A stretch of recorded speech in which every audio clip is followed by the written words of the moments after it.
Que Dios me los bendiga a todos. Muy buenos días. Espero que estén disfrutando de las bendiciones del Señor en esta mañana.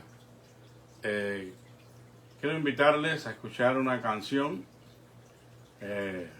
no a bailar, pero si alguno quiere moverse un poco, bueno.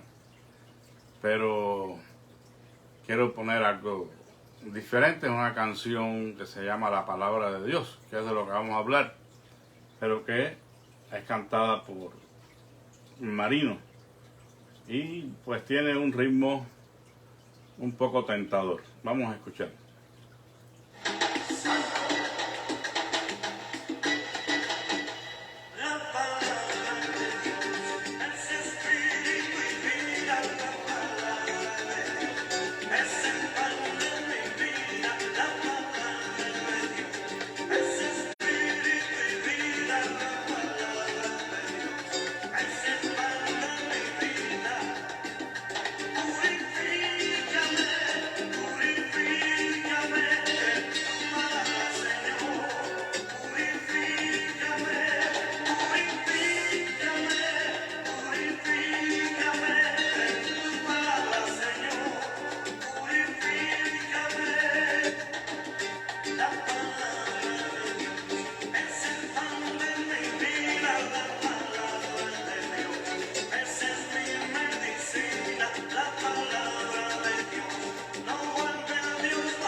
Amén. Hermosa canción de Marino, un poco alegre, pero bueno, para variar algo diferente en esta mañana. Quisiera hablarles acerca de algunas de las metáforas y símiles que encontramos en la Biblia acerca de la palabra de Dios.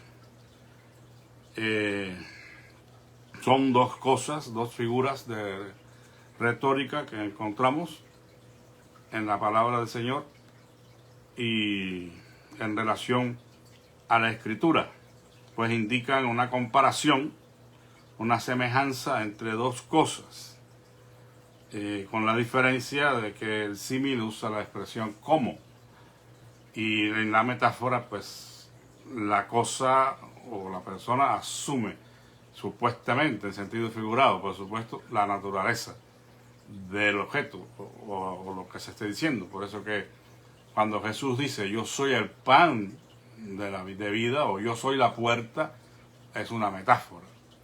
Pero cuando se usa la palabra como, entonces indica un símil. Pero el punto es que ambas nos dan un indicativo de lo que simbólicamente representa la parte principal que se está tratando de destacar, en este caso, que es la palabra de Dios. Y les voy a mencionar solamente 9 de estas figuras. Y bueno, si usted está interesado en escudriñar un poco más, pues está en la libertad de hacerlo y ojalá lo pueda hacer, ¿verdad? Para ver el uso que se le da a la palabra de Dios en los diferentes contextos de la Biblia.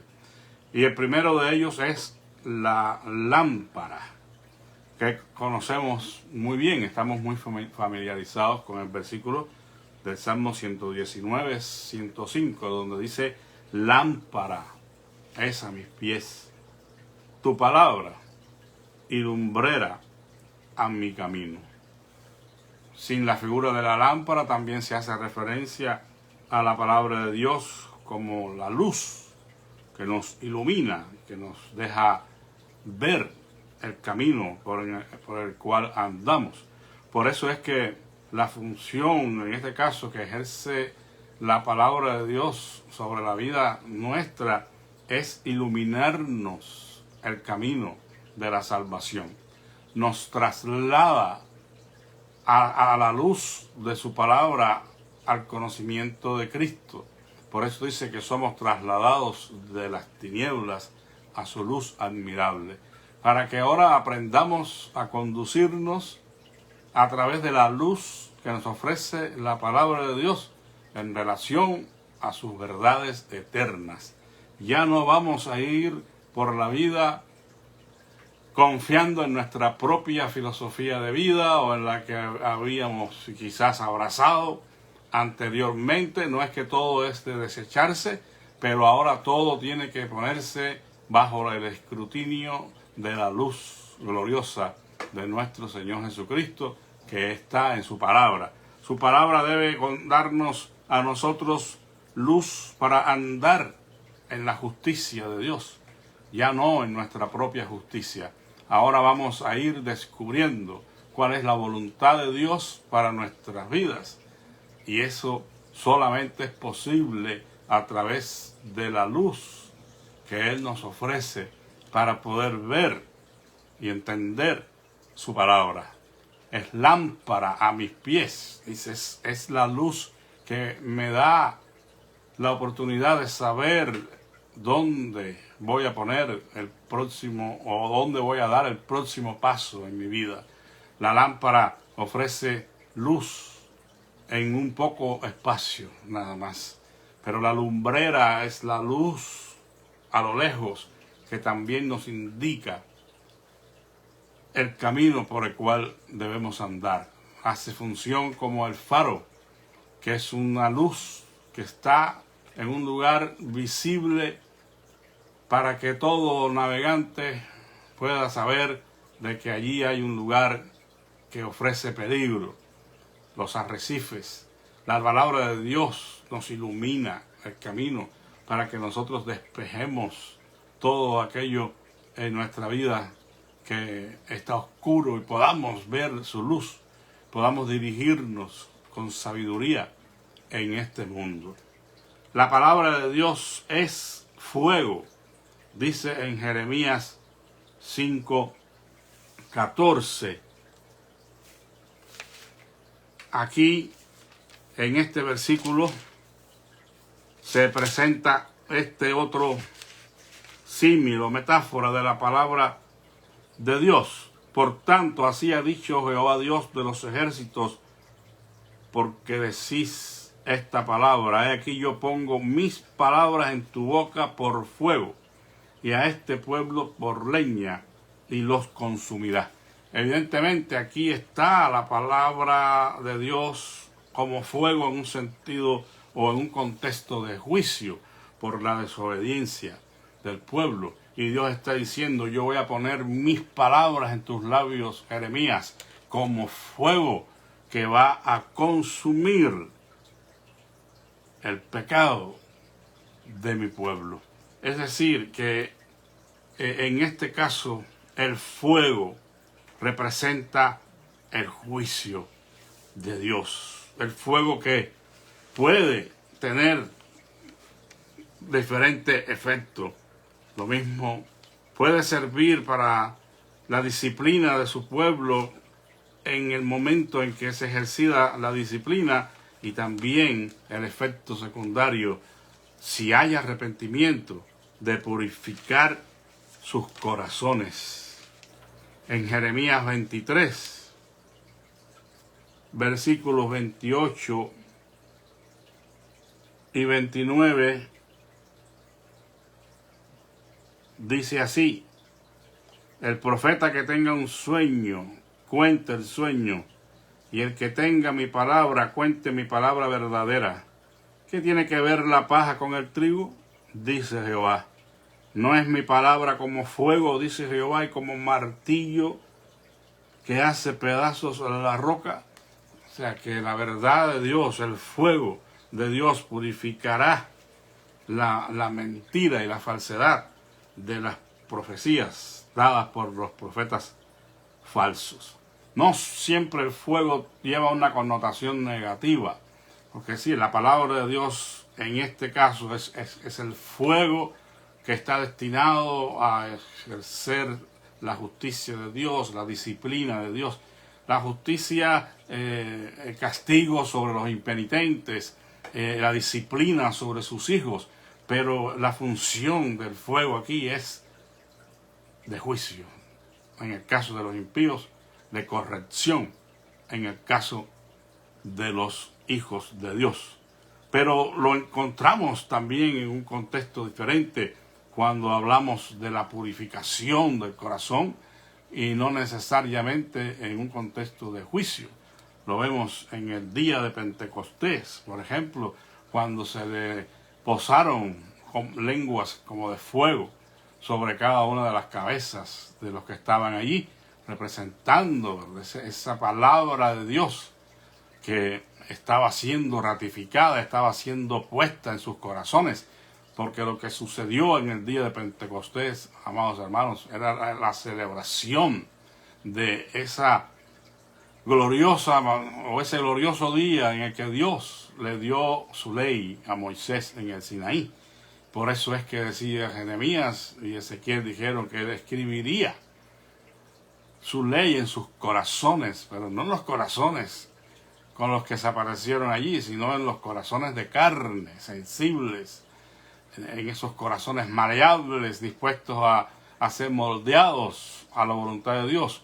Eso era lo que estaba pasando en Pentecostés. Y el fuego se manifiesta en ese sentido, purificador, pero de la palabra de Dios. Porque lo que se estaba haciendo o efectuando allí era la renovación del pacto con la casa de Israel. Eso no podemos perderlo de vista, porque las lenguas sobre sus cabezas representaban el mensaje del Evangelio, el mensaje de la redención de Dios, que ahora se hacía como nunca antes, extensivo a todos los gentiles.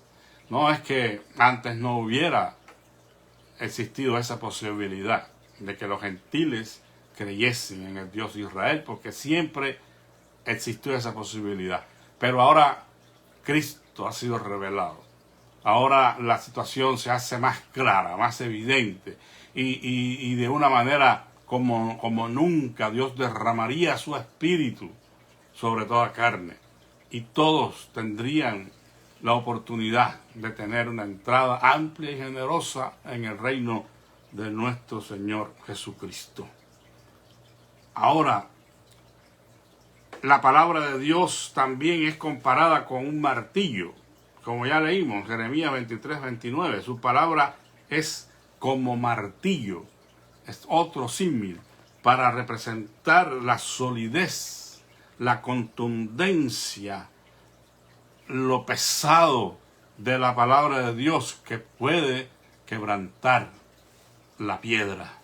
El martillo era un elemento muy usado por los artesanos en Israel, y ellos conocían muy bien lo que el Señor estaba diciéndole al comparar su palabra con un martillo.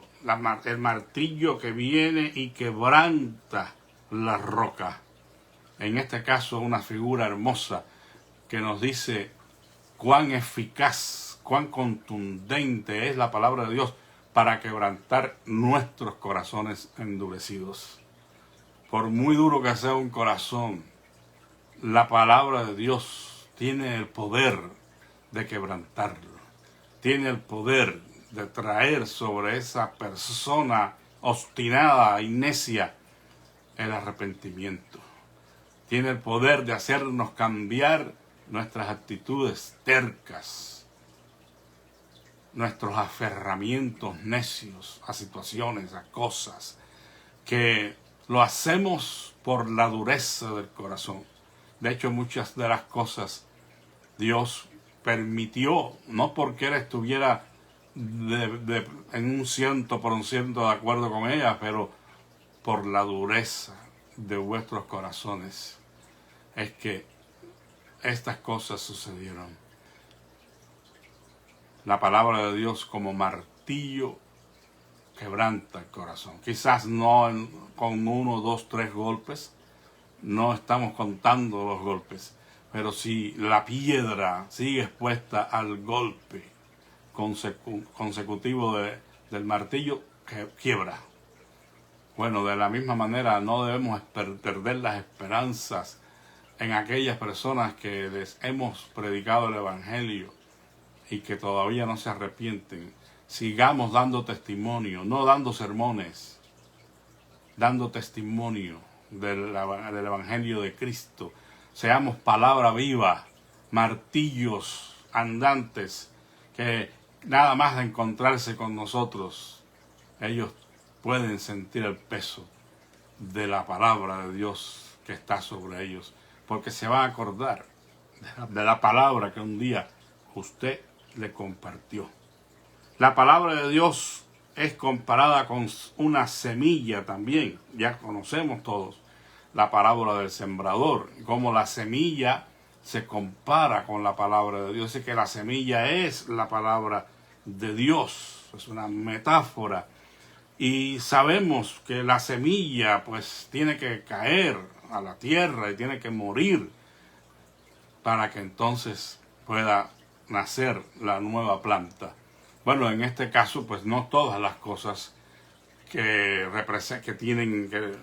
son estas cosas, como la semilla en este caso, no todas las verdades pueden ser aplicadas a la realidad que queremos comparar, ¿verdad? En este caso, la palabra de Dios no muere, no tiene que morir, pero la palabra de Dios ha de ser sembrada, ha de ser productiva, tiene que llevar fruto en la vida nuestra.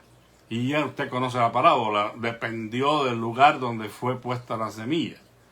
Es decir, que la semilla en sí misma es buena, el sembrador también, pero la tierra va a hacer la diferencia. Por eso necesitamos ser buena tierra, para que la semilla de la palabra de Dios, la que es sembrada en nuestros corazones, la que escuchamos cada día, o leemos en nuestra casa, o escuchamos en la iglesia, o a través de estos medios, sea de provecho para nosotros, sea una palabra que caiga en buena tierra y produzca fruto abundante en nuestras vidas, amados hermanos. Tenemos que sembrar y tenemos que cuidar esta semilla, porque como ya usted vio allí también en la parábola, la que cayó en cierto lugar, vinieron los pájaros y se la comieron, ¿no? O sea, hay un devorador de palabra de Dios. Hay muchos devoradores de palabra de Dios que si nosotros no estamos teniendo una buena tierra y un lugar adecuado para su palabra, no estamos atendiéndola, no estamos nutriéndonos como debiéramos de ella, esos pájaros también vendrán y se comerán la palabra de Dios. Robarán nuestra esperanza, robarán nuestro gozo, robarán nuestra fe, porque no hay una buena tierra. tengamos cuidado con esos pájaros devoradores que nos rodean, y son muchos, amados hermanos. Hay mucha mentira, hay mucho manipuleo de las cosas sagradas en estos tiempos, hay mucha adulteración de la misma palabra de Dios que viene mezclada con enseñanzas y filosofías que pertenecen al reino de los cultos, incluso pues hasta situaciones que se manejan en otros círculos para nada cristianos, como el espiritismo, y nosotros estamos viendo cada día cómo estas cosas, estos conceptos se mezclan con la palabra de Dios y la adulteran. Ya esa semilla está contaminada y el fruto no será bueno. Pero si estamos con buena tierra, entonces esa semilla ya hará fruto abundante y sólido en nuestras vidas. Otra figura es la espada. La palabra de Dios es la espada del Espíritu. La espada se usa en las Escrituras como el arma en sí. Es decir, hay una espada que es usada literalmente. Bueno, hay muchísimas cosas aquí con relación a esto, el tipo de espada, la espada de 2 filos y bueno, una serie de usos que vemos en la Escritura. No tenemos tiempo para mencionarlo ahora, pero lo que nos interesa a nosotros es el símbolo, ¿verdad? Cómo es que la palabra de Dios es la espada del Espíritu, que dice allí en Efesios 6:17, como parte de nuestra armadura, el arma de ofensiva, que forma parte de la armadura del cristiano. No para hacer guerra contra nadie, pero sí para defender la fe del Evangelio. Sí, para en un momento dado dar un golpe, una estocada fatal a aquellos que promueven el engaño y la mentira. Porque con la verdad se corrige el pecado, la mentira, perdón. Y la verdad del Evangelio, la doctrina sana, la fe una vez dada a los santos, debe ser defendida con la palabra de Dios, que es la espada del Espíritu. Pero esta cualidad de defensores de la fe, por medio del uso de la palabra de Dios, que es la espada del Espíritu, para poner en evidencia la falsedad de otras doctrinas, no tiene que ver solamente con esto, sino con el efecto que produce la espada del Espíritu en nuestras vidas. Porque la espada del Espíritu, la palabra de Dios, es la espada que penetra hasta lo más profundo de nuestros corazones y dice que discierne los pensamientos y las intenciones del corazón. O sea, es la palabra que se abre camino en nuestra vida, en nuestro ser interior y penetra hasta lo más profundo de nuestros corazones y nos hiere allí donde más nos duele, pero con el propósito de sanarnos, no con el propósito de destruirnos o matarnos. Esta espada da vida, no muerte. Esta espada da una nueva orientación en la vida. Esta espada corrige nuestros pasos equivocados, porque es la espada del Espíritu que llega a lo más profundo de nuestro ser y nos ayuda para que podamos también nosotros discernir, entender las cosas que están sucediendo en nuestra vida, para que entonces haya la oportunidad de corregirnos. Es la espada que es el instrumento de la justicia de Dios. En el Antiguo Testamento se hace alusión a este hecho cuando Dios viene, dice, con su espada y corta y separa lo justo de lo injusto, lo santo de lo pecaminoso. Y ese es el efecto que desea hacer en nuestros corazones. Es la palabra que nos ayuda a andar en la justicia justicia de Dios, andando ya en la voluntad de Dios, bajo los preceptos y los mandamientos de Dios. Esa es la espada del Espíritu. La palabra es pan. Esta es una figura interesante.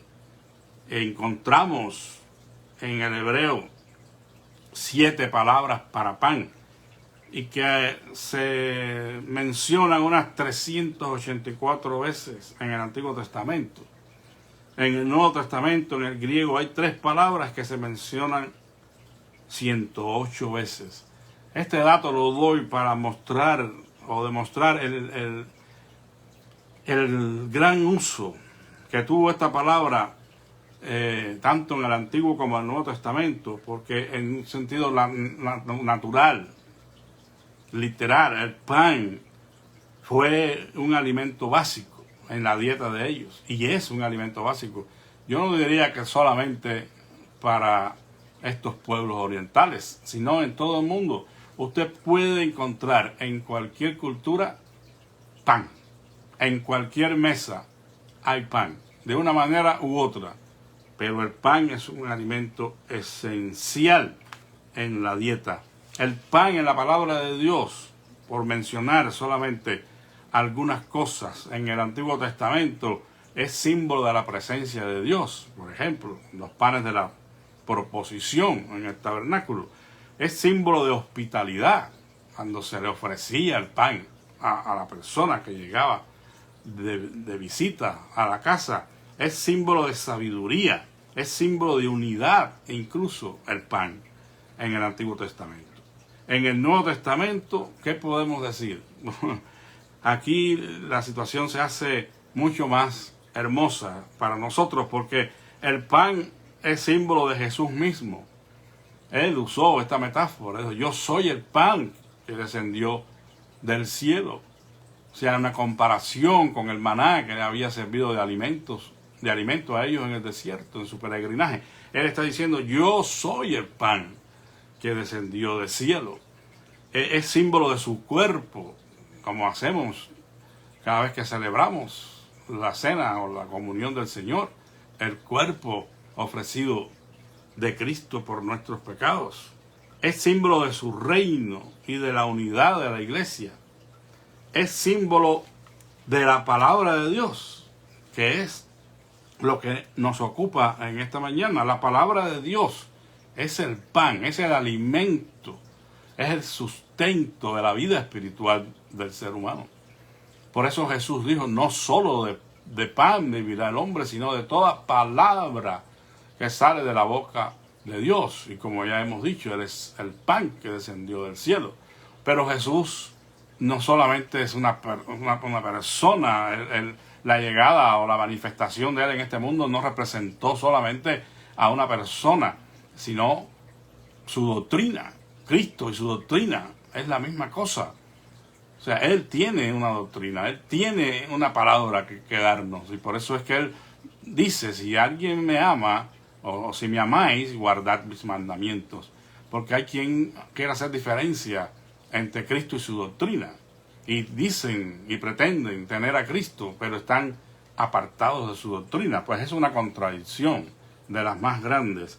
La palabra de Dios, que es el pan que nutre al alma, amados hermanos, debe ser la palabra con la cual se debe alimentar a la iglesia. Es el pan espiritual que debe ser usado para nutrir a la iglesia de Cristo. La palabra de Dios no puede ser algo secundario en la iglesia, en el culto. Muchas veces cualquier cosa ocupa el lugar de la palabra. La misma adoración, a veces, en algunas iglesias, llamarla adoración, ¿verdad? Algunos no distan mucho de ser una verdadera adoración a Dios, pero todo se convierte en música, todo se convierte en brincos, todo se convierte en euforia, todo se convierte en el espectáculo, el momento para supuestamente baje la gloria de Dios, pero la palabra de Dios está ausente. Cuando viene el que supuestamente va a predicar, no hay contenido en su mensaje, no hay un arreglo del sermón con un propósito, bien claro y definido para lograr el efecto que quiere Dios a través de la predicación de su palabra. Por eso es que hay iglesias tan raquíticas, por eso es que hay tanto desconocimiento de las verdades incluso esenciales del Evangelio, y por eso hay tanta gente que es arrastrada y confundida por el error. Tenemos que tener nosotros los que predicamos un compromiso serio de dar el pan adecuado, de dar el alimento adecuado, bien preparado. Es como, imagínense usted en un matrimonio donde la esposa que tiene esta responsabilidad, vamos a decir, de cierta manera, de primera mano, como ama de casa, y todos los días le da arroz con huevo o tortilla con frijoles, y ni siquiera un día pica la tortilla en 4 y pone un poquito de frijol en cada una, la tortilla y el frijol. Usted se va a cansar de eso, se va a desnutrir y no va a aguantar esa situación. Van a tener que tomar alguna medida para solucionar el asunto, porque no se puede vivir con una dieta de esa naturaleza. No se puede comer lo mismo todos los días. Bueno, pues ese mismo efecto es el que hay en algunos creyentes cuando no encuentran alimento sólido de la palabra de Dios en sus iglesias. Y bueno, está el otro caso. A veces ahí existe ese alimento y es menospreciado. No se valora, no se escucha el sermón, estamos apurados para irnos. Bueno, los casos pueden variar, pero aquí el punto es que la palabra de Dios es esencial para el desarrollo espiritual nuestro, para que el espíritu que Dios sopló en nosotros, el espíritu de Dios que ha venido a vivir en nuestros corazones, pueda ayudarnos a crecer espiritualmente. La palabra de Dios ocupa el lugar prominente en nuestra vida y ocupa el lugar prominente en el culto de adoración. Si usted está dedicando 2 horas a cantar y 15 minutos a una predicación mal expuesta, usted está fallándole a Dios, hermano. Cambie la situación allí en su iglesia, porque el púlpito es para predicar con conciencia y con responsabilidad la palabra de Dios. No solamente es pan, es también leche. La leche era otro alimento básico que se manifestaba también en sus derivados, ¿verdad? La mantequilla, la leche agria, la manteca, algunas otras cosas que derivaban de la leche y que era fundamental en la dieta del judío. En el Nuevo Testamento la palabra es usada simbólicamente para representar el alimento básico de la vida cristiana, es decir, ese alimento primario que se da en los primeros años de la vida de la criatura, como ocurre en el mundo natural. O sea, la madre debe alimentar a su bebé con sus pechos, dándole la leche materna. Eso es algo importantísimo. Hoy hay algunas mujeres ni siquiera el pecho le dan a sus hijos. Y no porque no tengan leche, sino porque les duele. Ay, hermanos, que con tristeza tengo que decir esto. Qué vergüenza, ¿no? La madre tiene que darle el pecho a su hijo, por amor a su hijo, para darle el alimento que es insustituible. Hoy dicen que la fórmula esta, la fórmula otra. No, la leche de su pecho. Amada hermana, désela a su bebé. Désela con amor. Bueno, esa leche es comparada también, en el Antiguo Testamento, sobre todo de las ovejas, de las cabras. Se conocía también la leche de vaca, pero no tanto como las otras. Se usaba como un alimento básico y sobre todo para la primera etapa de la vida de la persona, cuando eran niños, aunque siempre se tomaba leche, como en el caso nuestro. O sea, ya después de adulto realmente no tiene caso. No tiene caso, pero bueno, la leche está enriquecida y bueno, todo el mundo pues le gusta tomar leche. El punto es que aplicado a la vida espiritual, la leche debe constituir el alimento básico para los recién convertidos. Las personas que recientemente están llegando al conocimiento de Cristo deben ser alimentados con esta leche, es decir, con estos rudimentos de la doctrina de Cristo. Tenemos que enseñarles el ABC del Evangelio para que ellos obtengan una base fuerte, sólida, sobre la cual puedan seguir construyendo sus vidas. Y es lamentable que a veces ni eso podemos darle.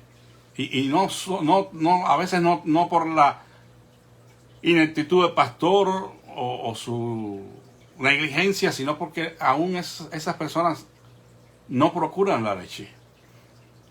Y usted dirá, bueno, qué raro, ¿no? Bueno, pero existe, porque el apóstol Pedro dice, procurad la leche. ¿Verdad? Procurar como recién nacidos la leche espiritual de la palabra de Dios. Es decir, que la criatura debe buscar la leche. Si usted seguramente ha escuchado el dicho, niño que no llora, no mama. El niño no puede decir, mamá, me toca la leche, no, pero él llora, él grita, y la mamá sabe que una de las posibilidades es que tiene hambre. O está mojado, o se ensució, o le duele la panza, o lo que sea, pero una de las posibilidades es que tiene hambre y hay que darle de comer. Bueno, hay creyentes que parece que se convirtieron, pero no se han convertido, no han nacido de nuevo, porque si hubieran nacido de nuevo y fueran criaturas saludables, estuvieran pidiendo leche, estuvieran pidiendo discipulado, estuvieran pidiendo, pastor, enséñeme el Evangelio, enséñeme. Y si fueran criaturas saludables, estuvieran buscando palabra de Dios. Porque usted como adulto, usted no deja de comer. Usted no deja de comer, a no ser que está enfermo o porque haya hecho el propósito de abstenerse de algunos alimentos para ayunar, lo que sea. Pero no dejamos de comer, porque si dejamos de comer, nos enfermamos y podemos morir. Bueno, espiritualmente hablando, también necesitamos seguir alimentándonos. Digamos que ya recibimos la leche, ya tomamos leche. Bueno, ahora hay que seguir con el alimento sólido. Que no nos suceda como los corintios, que Pablo dijo, no les pude dar otra cosa que leche, porque no están preparados ustedes para recibir el alimento sólido. Qué triste, ¿no? Tenemos, hermanos, que tener hambre espiritual y buscar el alimento de la palabra de Dios. Y si el caso es que no se nos es ofrecido, entonces busquémoslo nosotros. Hoy tenemos mucha bendición. Es un arma de doble filo, pero podemos estudiar y podemos buscar el alimento de la palabra de Dios. La palabra de Dios es luz. Algo parecido a la lámpara. Pero en Proverbios 16:23 leemos un versículo interesante. Proverbios 26:23.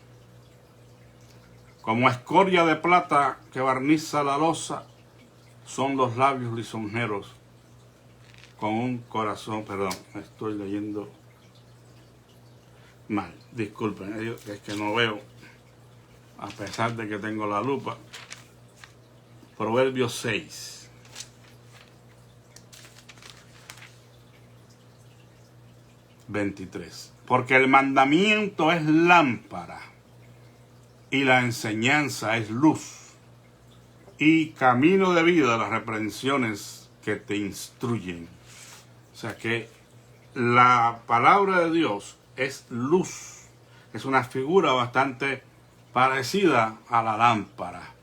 Pero recuerden, una lámpara es un artefacto, una lámpara, una lumbrera creada por el hombre, y la luz en cierto modo es artificial y necesita de un combustible o de alguna fuerza, una energía eléctrica, lo que sea, para que producir luz. Pero la palabra de Dios no es tan solo una lámpara o una lumbrera o un faro, lo que sea. La palabra de Dios es en sí misma luz, es luz. Y aquí esto es bien interesante, porque como dije el otro día, uno de los conceptos cristianos de Dios o teológicos de Dios que describen a Dios en su naturaleza es que Dios es luz. O sea, no solamente es espíritu y es vida, es luz. Y el Señor Jesús dijo que sus palabras son espíritu y son vida. Su palabra es la luz y Él es la luz del mundo que alumbra a todo hombre. Entonces nosotros no solamente debemos tener luz, sino ser luz en nuestra esencia, en nuestra naturaleza, no como lo es Cristo, por supuesto, pero si su palabra es luz y su palabra está en nuestras vidas, somos, como dice el apóstol San Pablo, como luminares en el mundo. Somos pequeñas luces que se han desprendido de la luz de luces, que es Cristo. Nosotros somos, en ese sentido, como pequeños Cristos. No vamos a confundir esto, ¿verdad? No en naturaleza, pero somos en esencia, en función, los que estamos llamados a proyectar la luz de Cristo al mundo que camina en tinieblas. No hay aquí nada que diga que somos pequeños Cristos en el sentido de divinidad. No, aunque Dios nos ha hecho partícipes de su naturaleza divina, como dice San Pedro, cuando creímos, eso no indica para nada que nosotros dejemos de ser hombres, seres humanos en alguna medida. No, no creemos en eso. Eso es un error que se ha promovido en hace unos años para acá, con relación al hombre como deidad, porque algunos creen eso, por muy extraño que a usted le parezca. Y ahí ve lo que dijo cierta persona, ¿verdad? Que para qué mencionar su nombre, pero dijo que nosotros éramos Jehová Juniors, porque Jehová es el Padre y nosotros somos Jehová Juniors, pero está haciendo alusión a la naturaleza. Y como naturaleza no somos para nada dioses. Es una mala interpretación de la palabra Elohim en el hebreo. Bueno, no tenemos tiempo para explicar eso ahora, pero esa palabra Elohim es el plural y de la divinidad. Eran los ángeles, eran Elohim, los jueces eran Elohim. O sea que debe ser interpretada según el contexto en que se usa, pero jamás hace una pequeña indicación de que el hombre sea divino. No, somos luminares en el mundo, que proyectamos la luz de Cristo a otros. Y finalmente, la palabra de Dios es comparada con una vara de almendro. Esta es una figura interesante porque esta es una figura que Dios le diera a Jeremías a través de una visión. Jeremías 1, 11 y 12. Fue una visión.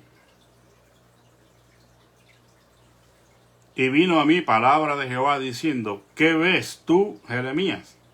Y dije, veo una vara de almendro. Y me dijo Jehová, bien has visto, porque yo estoy atento a mi palabra para ponerla por obra. Esta es una figura que representa la rapidez con que el Señor iba a ejercer el juicio sobre su pueblo, por las características de esta planta que florecía y daba fruto antes que todas las demás. Bueno, ¿qué puede ser representativo para nosotros, en este caso, esta figura? Hermanos, Dios no se tarda. Cuando Dios tiene un propósito, cuando Dios en su misericordia, incluso en este contexto de corrección para su pueblo, ha dicho algo, Él lo cumple. Su palabra se apresura. Algunos dirán, es que llevamos tanto tiempo escuchando lo mismo, y que Cristo viene, y que Cristo viene. Mire, probablemente estemos viviendo los últimos tiempos. yo no le voy a dar fecha ninguna, porque eso ya me descalificaría delante de Dios y de ustedes. Hay muchos dando fechas hoy. Ya hay fecha, si usted no lo sabía, para el supuesto rapto de la iglesia. Ya hay fechas para la aparición del anticristo, y hay un montón de gente dando profecías hoy. De hecho, pues septiembre, octubre y noviembre son meses claves para que comiencen a suceder estas cosas en nuestro mundo. Bueno, yo no estoy diciendo que debemos ser incrédulos a estas cosas, pero tenemos que juzgar las profecías a la luz de la palabra, y tenemos que ver cuando las cosas por sí mismas se descalifican como palabra de Dios. Los profetas estos se descalifican como palabra de Dios, porque simplemente lo que profetizan no se cumple. Yo no digo duermas en los laureles y espere que Cristo venga, porque eso probablemente nunca sucede. No, Él viene, y nuestro deseo debe ser que Él venga de nuevo a este mundo. Esa debe ser la oración, dice según Apocalipsis. Cuando termina, dice, sí, ven, Señor Jesús. Pero no digo que debemos estar siguiendo a toda esta gente que están profetizando cosas que están fuera de la palabra de Dios. Pero esta señal de la vara de almendro es indicativo de que lo que Dios dice, Él pronto lo cumple. Él pronto lo cumple. Y bueno, habría muchísimas cosas que se infieren de esto a la luz del estudio de la profecía, ¿no? No es el propósito aquí. Pero, de hecho, el libro de Apocalipsis dice que las cosas, la revelación a Juan, que han de suceder pronto. Por eso es que hay situaciones allí que deben estudiarse a la luz de la palabra de Dios, con las sanas reglas de interpretación. No ponga o no entra en pánico alguno. Estas cosas tienen que suceder. Lo que nosotros tenemos que hacer es estar caminando a la luz de Dios y permitirle a Él transformar nuestras vidas por medio del mover de su Espíritu Santo y su palabra, a través de la comunión que tenemos con Él. Esa es la única cosa que debemos hacer. Que Dios les bendiga a cada uno de ustedes. Recuerden, estamos recordando en este mes la palabra de Dios, el mes de septiembre, dedicado para recordar lo que este libro representa para cada uno de nosotros.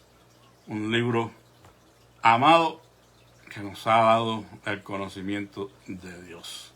Que Dios les bendiga. Gracias por escuchar y vamos a orar. Padre, gracias en esta mañana. Una vez más te damos por el privilegio de escuchar tu palabra. Te pedimos que nos ayudes para que ella pueda cumplir todos estos propósitos, estos objetivos en nuestras vidas. Y pedimos al Señor en esta mañana que si alguien no ha conocido a Jesucristo como su Señor y Salvador, que la palabra tuya quebrante sus corazones como martillo, les ilumine en cuanto a la salvación, al arrepentimiento y a la fe, y pueda alimentarles y sustentarles, Señor, a partir de ese momento en el que decidan creer en ti y puedan crecer para salvación, Señor. En esta mañana agradecemos por las oraciones contestadas, Padre Santo, y rogamos por las que están pendientes, que podamos esperar en ti, Señor, y confiar en que tú tienes una respuesta en el momento oportuno y adecuado, porque tú no nos abandonas, porque tú escuchas nuestras oraciones. Por eso seguimos insistiendo, Padre, para que tú te glorifiques en la vida de Carlos Menchaca, este hermano de nuestro hermano Félix, y puedas sanarle completamente. Gracias, porque hemos escuchado que se encuentra mucho mejor. Pedimos por Norma Escobedo que también trates con su vida. Oh Padre Santo, de acuerdo a su necesidad, glorifícate en su vida, Padre amado. Te pedimos, Señor, por la salud de nuestro hermano Guadalupe Moreno, No hemos escuchado nada más, pero creemos que tú estás obrando en su vida y te agradecemos por el milagro, Señor, en él.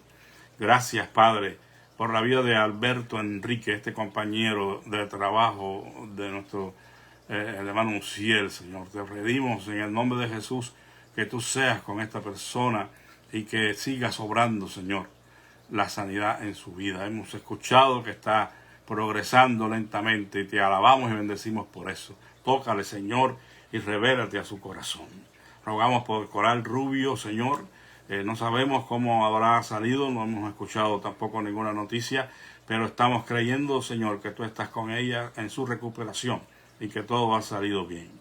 Pedimos por Angie, la hija de nuestro hermano pastor Robert Cabellos, que tú te glorifiques en esa operación, Señor, esa cirugía pendiente, y todo pueda salir bien para gloria y alabanza de tu nombre. Así pedimos, Padre, por la mamá de nuestro pastor Jimmy de Laredo, que tú obres en esta operación que ella también necesita hacerse, Padre, que los médicos estén bajo tu mano, controlados por ti, Señor, para que todo salga bien.